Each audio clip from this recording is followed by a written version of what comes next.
New Jake Dicker, the head coach, is calling your offense the Cougar Raid.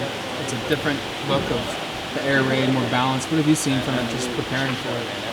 Yeah, a lot of 10 sets, a lot of receivers. A lot of receivers in their sets. Definitely different than last week, right? But it presents a new challenge for us, and one that we feel like we can handle. It's going to be a lot of discipline, and it comes down to, I mean, at the end of it, right? We can scheme it up as much as we want, but it comes down to being able to win your one-on-one at the end of it. So I'm excited for that opportunity. How much have you felt like this team's improved in winning your one-on-one from week 1 to week 2 and then week 2 to week 3? Yeah, night and day, really, since even a few weeks ago. And that's what I'm so excited about, playing on this team, is the rapid improvement that we're making. But that's got to keep going, because if we can keep doing that, then I mean, obviously we got to take it 1 week at a time, right? But you can kind of foresee a pretty successful future if we can continue to improve. How do you explain the rapid improvement? Is it just changes in practice, guys buying in? How do you explain that? It's the culture that Coach Lanning brought, honestly. And obviously it takes a while, first year head coach, for all the guys to really trust and believe in it, but then you get your leaders, your players that are leaders on the team, believing in it and embracing that culture. And the growth mindset really is what he preaches all the time, right? So when you get guys doing that, then everybody gets on that page, and you see, oh, this is working, right? So and now it starts to really take off. So I would say, yeah, definitely Coach Lanning. Is there anything with this Washington State scheme that is similar to what you've seen before? Like, what do you compare it to? Yeah, we've seen, I remember playing Washington State a couple years ago up there, and it was, similar to, 10 personnel and have guys super wide. Maybe I can compare it to Ohio State a little bit, but it's a good attack, good offense, and we got to be, on our best, play our best to be able to stop it. How do you feel like the defense as a whole over the last 3 weeks has started to learn this game a little bit more and felt more comfortable on the playing field? Yeah, like that goes back to that growth mindset and constant improvement. Like, after the Georgia game was the same thing we did after BYU, right? Obviously very different result, but it was right back to the drawing board, and understanding, okay, what are the weaknesses? Obviously we had a lot more to fix, that week 1, but that's all it is, week after week. We go to the doctor. That's what Coach says. What's sort of the next step for you guys? Is that sort of just building on that consistency of the program? Yeah, it's detailed, honing in on little things, and as you start to eliminate weaknesses, I guess, turn them into strengths. You got to continue to work on those strengths, right? Like I'd say a great example is tackling, right? That's something that we were very weak at, week 1. Definitely have improved, but it's got to be something that if we're going to, take this, as where we want to go this season, it's something we got to continue to improve.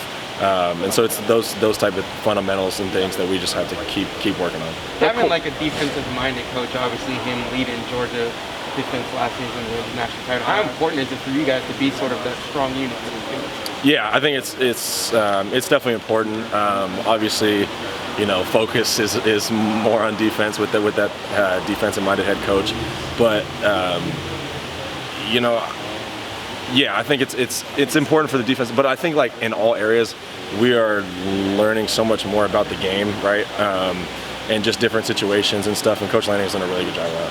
Do you feel like it puts any pressure on you guys to sort of grow a little quicker? No, not at all. I think, as defense leaders on both defense and offense, like we're never putting it on defense or offense to stop. But that's kind of the nature of, this team has been like, okay, offense, if they're rolling, or say they make a turnover, whatever, defense steps up, like, yeah, we got you, don't worry about that, right? Just next time you're on the field, go ahead and do what you do. Same thing with defense. If we give up, a touchdown, or give up whatever, we know that offense got our back and they're ready to roll. It's never pointing fingers, so I definitely am appreciative of that. Their quarterback had a ton of success at the FCS level. What have you seen from him on film that he does specifically that's going to give you guys a challenge this weekend? Yeah, he can run.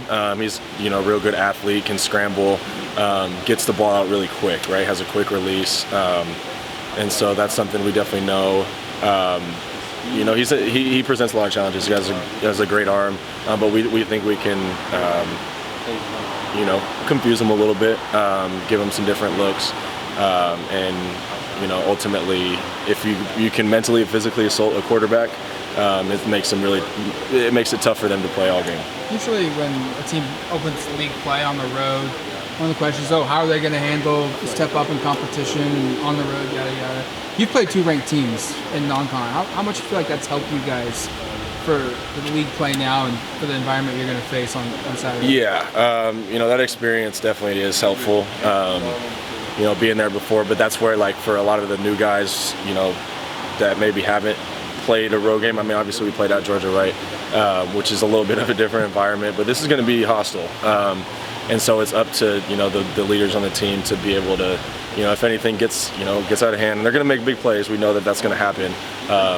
But to be able to quickly right the ship and keep, you know, stay level, right, rather than getting on the highs and lows like a lot of teams do on the road. Bernard Bell's been putting up big numbers for a long time in this league. What do you see from him that makes him a difficult matchup? Yeah, he's a great receiver. You know, experienced guy, I think 6th year, right? You know, has speed, good routes, does a good job of changing up his routes. Not always going to give you like the same look. You know, probably experience, I would say, the most thing for that group, and just a reliable, you know, both downfield threat and quick game threat for him. All good.